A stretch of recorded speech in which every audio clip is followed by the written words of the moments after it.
Loudness and factors affecting the loudness of sound.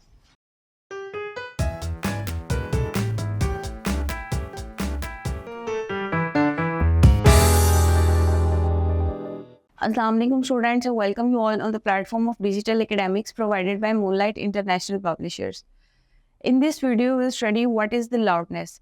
Loudness is basically the term of wave that is related to amplitude. अगर किसी भी wave का या किसी भी साउंड वेव का एम्पलीट्यूड ज़्यादा है, मतलब उसकी लाउडनेस ज़्यादा है. It depends on loudness. अगर इसके फैक्टर्स में देखें तो इसके सबसे पहले आ जाती है कि लाउडनेस डिपेंड करती है एनर्जी के ऊपर. जितनी ज़्यादा किसी की एनर्जी है उतनी ज़्यादा उसकी लाउडनेस है. और दूसरा इसका आ जाता है एम्पलीट्यूड, कि जितना ज़्यादा किसी वेव का साउंड वेव का एम्पलीट्यूड बनेगा उतनी ही उसकी लाउडनेस ज़्यादा होगी.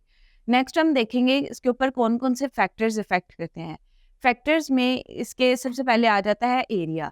अगर आप एक लार्जर एरिया का ड्रम लेते हैं और एक स्मॉलर एरिया का ड्रम लेते हैं, उसको बेट करने पे जो लार्जर एरिया का ड्रम है वो ज़्यादा लाउड साउंड प्रोड्यूस करेगा. तो इसका मतलब है जितना ज़्यादा एरिया इंक्रीज करता जाएगा उतनी ज़्यादा साउंड की लाउडनेस भी बढ़ती जाएगी. इसके बाद इसका सेकंड फैक्टर आता है एम्पलीट्यूड. जितनी किसी भी साउंड की एम्पलीट्यूड ज़्यादा होगी, amplitude is basically the distance from centre to the extreme point of wave. Extreme point तक वेव का जो सेंटर है, सेंटर से लेके एक्सट्रीम पॉइंट तक जो उसका डिस्टेंस होता है उसको एम्पलीट्यूड कहते हैं. ग्रेटर एम्पलीट्यूड होगा तो उसकी लाउडनेस भी ग्रेटर होगी.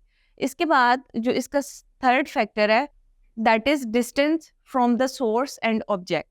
अगर एक साउंड सोर्स की कोई ऑब्जेक्ट है और आप उसके करीब खड़े हैं तो इसका मतलब है आपको लाउडनेस उसकी ज़्यादा फील हो रही है, क्योंकि उस जगह पे जो उसकी वेव्स बन रही हैं उनका एम्पलीट्यूड ज़्यादा है.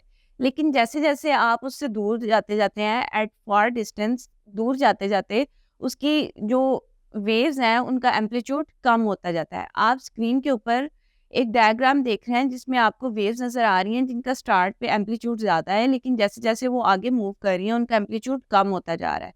तो इसका मतलब ये है कि एक स्पेसिफिक डिस्टेंस के ऊपर जहाँ पे एम्पलीट्यूड ज़्यादा है वहाँ पे उसकी लाउडनेस भी ज़्यादा है. लेकिन जैसे जैसे आप उस ऑब्जेक्ट से, उस सोर्स से, साउंड का जो सोर्स है उससे दूर मूव करते जाते हैं, दूर जाते जाते हैं, तो उसका एम्पलीट्यूड कम होता जाता है. और उसका एम्पलीट्यूड कम होने की वजह से उसकी लाउडनेस भी कम होती है.